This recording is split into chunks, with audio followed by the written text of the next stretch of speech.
Representative Samantha May from House District 40B, Open Center. I'm here today as Chair of the People of Color Indigenous Caucus. We are where we are today, right now, because of the tragic death of George Floyd, Daunte Wright, and most recently, Winston Smith, and the many Black and brown men and women whose lives have been shortened by police officers. The POCI Caucus has been on the front lines of the legislature to get meaningful police accountability measures through the door. We simply don't want bad policing.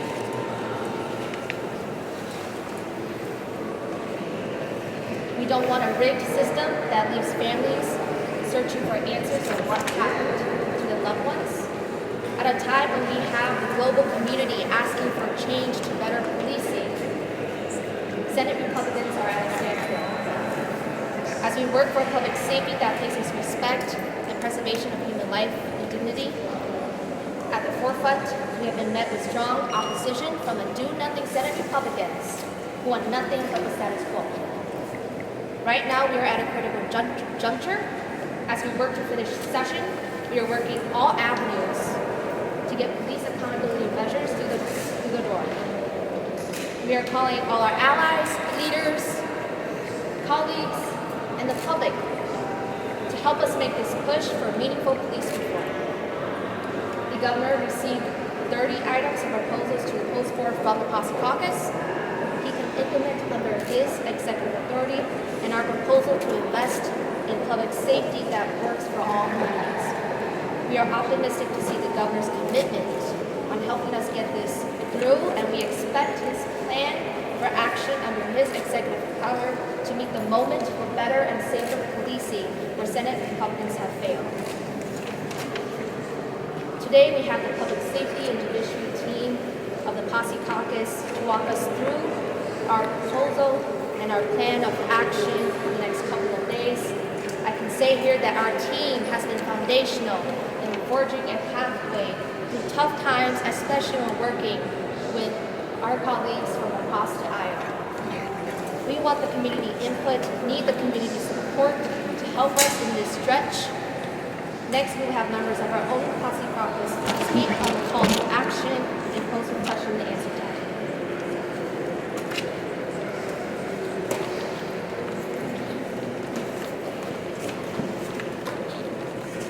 It is afternoon. Good afternoon, everyone.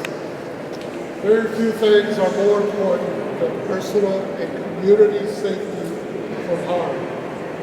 As chair of the House Committee on Public Safety and Criminal Justice Reform, I am committed to lawmaking that recognizes the core function of our government to provide for the safety of each and every citizen and resident of our state.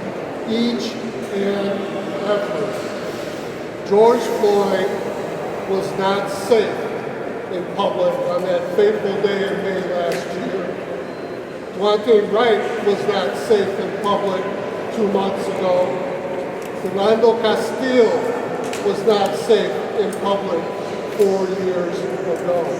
Each and every, under the law, should have met these 3 Black men. Today we're speaking because in the course of negotiating with the Senate over the Public Safety Omnibus Bill, the Senate has not accepted this proposition in the form of meaningful police accountability proposals the House brought forward. We brought accountability reforms for traffic stops, sign and release warrants, wrongful death civil liability limitations, citizen-based review councils, body camera policy changes, regulating no-knock warrants, community decision-making for community-based interventions, and only no-knock warrant changes are presently in agreement in the Omnibus Bill negotiations. That is not nearly good enough.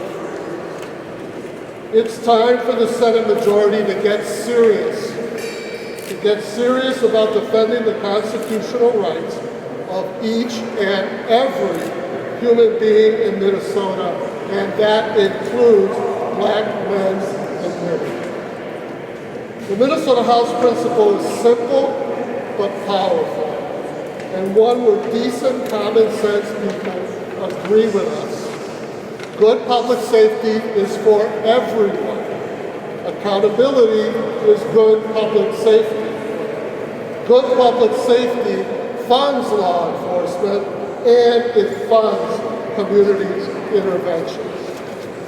Right now, this bill, with all its other good provisions, doesn't achieve this principle. The law needs to be serious about accountability, or it is not serious about public safety. It's time for the Minnesota Senate to get serious and keep its promise for meaningful police accountability.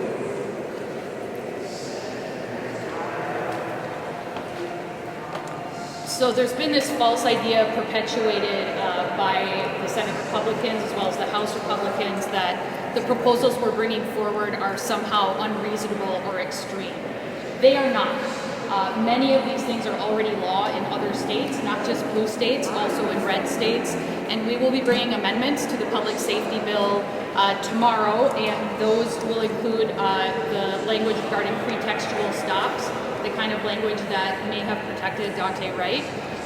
We will be bringing that forward as a bill that's been carried by Representative Cedric Frazier, as well as language on sign and release warrants. We have engaged thoroughly with law enforcement to make sure that these things are keeping everybody safe, and they are. They will keep our communities safer. They actually make police safer, but the Senate refuses to listen to that. Finally, we'll be bringing an amendment to change the statute of limitations on wrongful death lawsuits to set that at 6 years like it is for many other things. This is really about making sure that the families who are impacted by police violence have an opportunity to be heard. It is not changing the way that we make those decisions. It's just giving people time to be heard. That is what the community needs and wants from us, and it is completely reasonable that we do that. The Senate has not been able to even hold hearings. They have refused to hold hearings on these things. They have refused to listen to the public, and we have been listening to the public. We are listening to our constituents. Minnesota is ready for these reforms. Our constituents are ready for these reforms, even if the Senate is not. And that's why we will continue to fight for these reforms until they do become law. Thank you. Thank you, Representative Chair. I appreciate that. Laying those things out. I'm Cedric Frazier, District 45A, State Representative and Vice Chair of the Public Safety Committee. You know, we're here for one reason, plain and simple, because our GOP colleagues in the Senate have failed to act on things they said they would act. They said that they would put police accountability in this bill, police reform in this bill. They have not done so. This agreement that we have now does not nearly include what we need to make sure that all Minnesotans are going to be safe and make sure that we have a public safety system that is good for all Minnesotans. Unfortunately, what I have to tell you today is that I believe that my GOP Senate colleagues made a political calculation. The calculation that they made is that this narrative of high crime rates, particularly villainizing the city of Minneapolis, but this narrative is one that they believe is going to help them win the election in 2022. So what they've done by doing that is they've put the interest of an election certificate over the interest of protecting lives of Minnesotans. They put the interest of an election certificate over the lives of having accountability when a Minnesotan loses their lives in our streets by someone from law enforcement. We are not here because we are putting the interest of an election certificate over the lives of Minnesotans. We are here because we heard from the community, because we've done our job this entire session, and we continue to do our job during this special session. We are here because the community demands that we have accountability and reform. And we will continue to do that in these last few hours of this special session to make sure that we have a final product with the amendments that were just mentioned can be signed into law by the governor and also be adopted by our Senate. We believe these are very common sense measures. As Chair Becker Finn mentioned, they are in other states. and it has not caused crime to rise. In fact, it has caused crime to go down. We've seen officers be able to focus more on serious crimes when you implement these types of common sense reforms. We've seen more accountability when you implement these types of common sense reforms. We're going to do our due diligence, we're going to do our hard work, we're going to keep pushing for the rest of the special sessions, for the hours that we have left, to make sure that we continue to fight the House police reform and accountability. Thank you. Thank you everyone for being here. My name is Esther Agbadre. I represent House District 59B, which covers areas of downtown Minneapolis and parts of the north side. So one thing that many of our communities have been crying out for is police accountability. And despite the work of our members on the Public Safety Committee, this agreement did not have what we needed. And that is because of the Senate Republicans who have stalled. They have not met us, they have not met the moment. And so we have a bill that leaves out the specific cries of our communities for at least the past year since George Floyd and Dante Wright. We are working hard to meet that moment, and we will continue to be working through the amendments that we've discussed. And because this bill is not yet final, we will do all that we can to obtain meaningful police accountability measures that can end up in the final product. All of these measures were discussed on the House floor, and they're similar to the types of measures that we do ask of other licensed professionals. We have stringent rules for doctors, for lawyers, for teachers, cosmetologists, truck drivers, pilots, you name it. And when they do something wrong, there's regulation and rules to hold them accountable as well as to prevent future harms. But the policing as we know it is killing too many of our neighbors. And if we truly love one another and see each other as neighbors and friends and as one Minnesota, then we must reflect that through this bill. So we can't stop fighting because we all deserve to live in a safe society. And so that is what we will continue to do. Thank you. Here again, at the podium again, except for this time I want to make sure that you understand that I choose my words very carefully.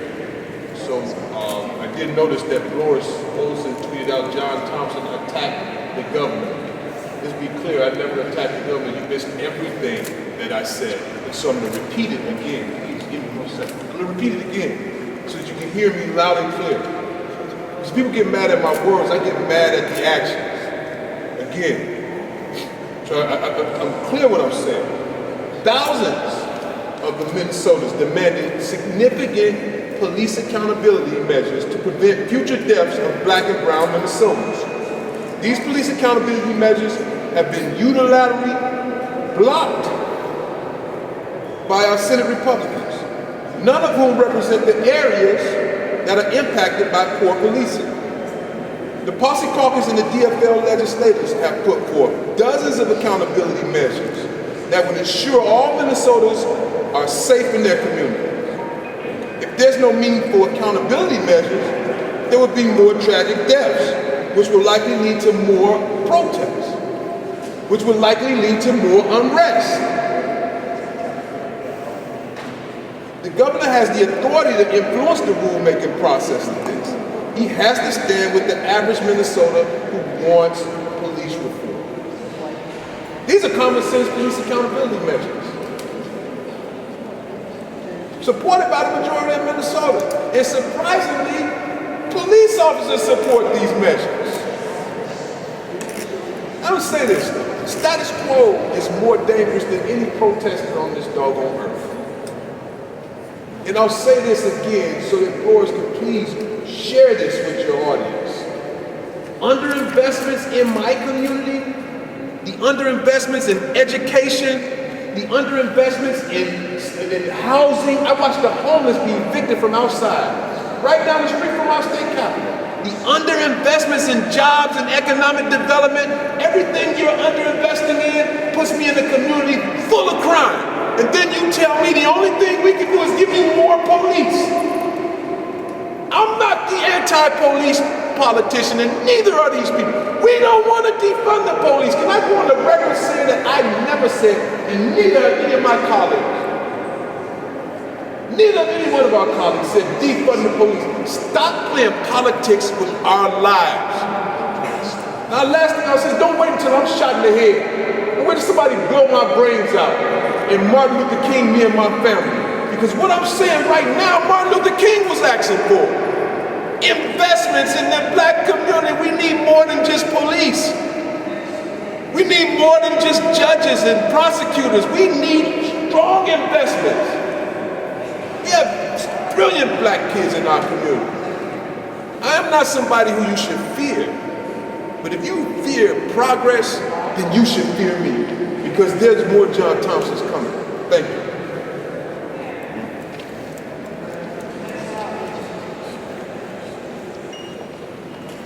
Thank you. I am Patricia Torres Ray. I'm a state senator representing District 63 in the Minnesota Senate. And yes, I want to clarify for you and the public that the Senate Republican majority does not want accountability. The Senate minority and the POCI Caucus in the Senate actually do want accountability, and we are responding to what the public is asking us to do. And I would like to echo the sentiments of my colleagues here. But I would like to put this in context right now so we understand, that you understand, that you help us deliver the message about why we need police accountability today. In this bill that they negotiated, we have major investments in multiple issues that really do not respond to the question and to the ask that Representative Thompson actually is asking for. And I'm going to give you a major example of this. He talks about homelessness. You know how much money is in these bills to address mitigation, to put in place a mitigation plan for homelessness? $12,000 this year and $28,000 for the next year. That's what is in here for the mitigation of homelessness in the entire state of Minnesota for our communities. But I am going to tell you how much money is here for corrections, where many of our people are incarcerated. Many black men, many Latino men, many indigenous people are incarcerated, and many of our youth. Do you know how much money is in this bill for incarcerating our people? $469 million. $12,000, $469 million is what was negotiated in this bill. Out of that money, that $469 million is just for incarceration, but the corrections budget is $640 million. $640 million. I can read to you many of these provisions, and I would like to encourage you to review that. We have retention of domestic violence program for $150,000, and so it goes on. The minimal investments that are being made in this bill are totally inadequate. So we are left here as people of color and indigenous people with one choice: asking for accountability of the only system that is being funded in this bill, which is law enforcement. That's what we're asking for, and that's what we want you to understand. That we want a better system in place for our families, and that we want a better investment in our communities that works on prevention. I hope that that is the message that you're going to help us deliver today. Thank you. Mr. Mariano, Democrats control 2/3 of this equation, the governor's office in the House. Why is it that some Republicans appear to be getting their way and not your way? Well, because it takes two bodies of the legislature to forward legislation to the governor. That's the mechanical answer, but it's a true answer in terms of we need to negotiate in good faith with one another. It's also because the House's proposition, and I said it in my principle, is that we're not here to do one side of what it takes to keep Minnesota safe. We're not here to do just one side of what it takes. to deal with crime. We're here to do everything that's needed to keep Minnesota safe. That means that we invest in law enforcement. That means that we equip law enforcement. And it also means we hold law enforcement accountable. And it also means that we invest in citizens, in community, intervening to stop violence and to stop crime, and the preventions that Senator Torres Ray just said. So think about it. We're in the middle of a conversation. The House comes in good faith and says, you know, we got to do all this stuff. And the Senate says, oh, great, we'll put a ton of money in cops, and we don't want to do this other stuff that we need to keep Minnesota safe. And so we're having a conversation, and we don't want to play brinkmanship with this stuff because public safety is way too important for that. And we say, you know what, that's okay. Let's keep that conversation going now. And then the conversation stops. That's the reality on the ground as we interact with this other body. And the issue is, even though the House has been very public about everything that we've laid out and engaging the public, we're having these conversations after all that public in a quiet, respectful space, and unfortunately, the public is not seeing that response on the part of the Senate. So therefore, this gathering today to shine a light on the one-sided, one-dimensional approach of the Senate relative to this all-important issue that we face. Will this come to brinksmanship? How far are you willing to go to hold up the public safety bill? Willing to go past the Wednesday night? That's a great question for the Senate. All we've been debating are provisions that the House brought forward. Look at the Senate bill. Look at the House bill. Look at the hearings we had in the House. Look at the proposals that we brought in. Look at a Senate that didn't even have one hearing on the preeminent issue of our day.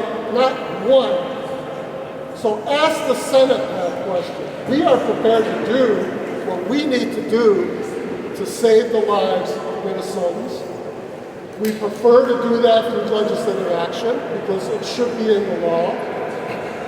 And if it can't happen there, it's going to happen somewhere else as well. But ask the Senate that question. This isn't about brinkmanship. This is about the safety of each and every Minnesotan. Chairman, plans to withhold votes on the public safety bill if these amendments aren't adopted or any changes come in any other way? Are there plans to withhold votes? We're not organizing a holding votes issue. That's a question for each and every member of the body. Chairman, excuse me. If these amendments don't go on, anybody planning to vote against the bill in the House floor? No? Okay. Chairman, thank you. DOC Commissioner Paul Schnell told me that if this budget doesn't pass, he's got a week, possibly two, to keep the prison doors locked and keep prisoners inside. Nobody knows how difficult this agreement was to reach more than you.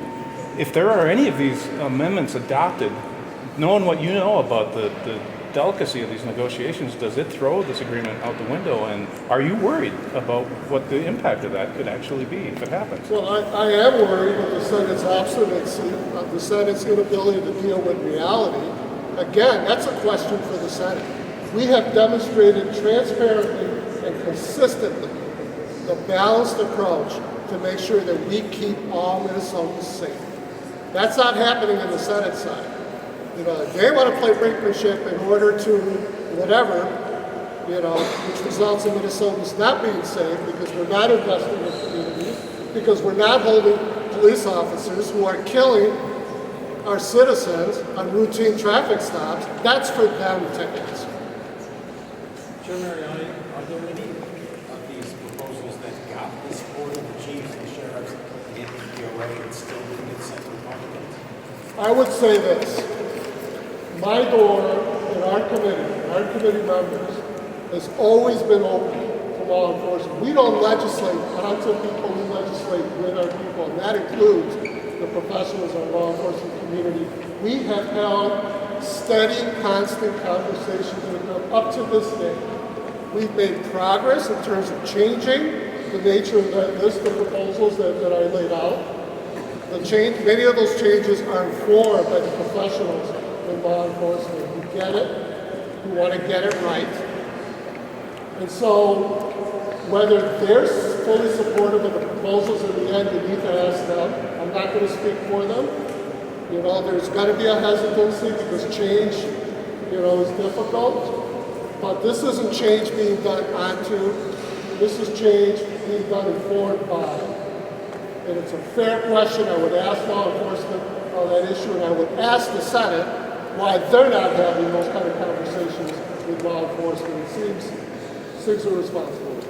So if these ideas don't pass as amendments, you would want to see them, the governor act on them with his executive authority. Are you talking to him about that yet? And what has he said? We certainly want to see that. And I'm not going to speak for the governor. We've had some very powerful and meaningful conversations, particularly of late on this. We've laid out an agenda for the executive branch. We're looking at that super seriously. We're encouraged. We're lawmakers. We prefer to do this through legislation. That's what the people deserve. But you know what the people also deserve in the end? The result and the outcome, they deserve to be safe. And if it's going to take executive branch action to do that, then so be it. The governor has a responsibility, not to the House, not to the body, not to the Democratic Party, not to the Republican Party. He has a responsibility to the Minnesota State Constitution. We cannot have anyone, including law enforcement, violating the constitutional rights of Minnesota. So it's just not. Can we agree on that? And so, it's a great question. It is one of the things that we are pursuing. We are committed to helping Minnesota get to a safe place one way or the other. Just a follow-up on Theo's question before, I want to make sure I understand. Will any of you vote for the bill the way it's presently constituted without the additional reform you're looking for? Do any of you plan to vote for it? It is my bill. I'll be voting for the bill. And I certainly would understand why lots of other folks will not vote for this. What about the rest of you? Just a show of hands. How many of you plan to vote for the bill the way it is now? I don't think that's a fair question because that isn't the bill that we'll be passing off the House floor. We have to go through the legislative process. There are amendments filed. There will likely be amendments to the amendments. And we will all be making, as all legislators always do, their independent decisions about the right thing to do in that moment. It's a good bill with a lot of good provisions that will help a lot of people. And I understand that, but my question was the way the bill is written now, if the Senate doesn't accept any of your amendments, would you vote for the bill the way it is now? That's the question. Again, as we said before, that's the question for the Senate. We're asking the Senate to step up and meet us in this moment, and that's what we're expecting them to do.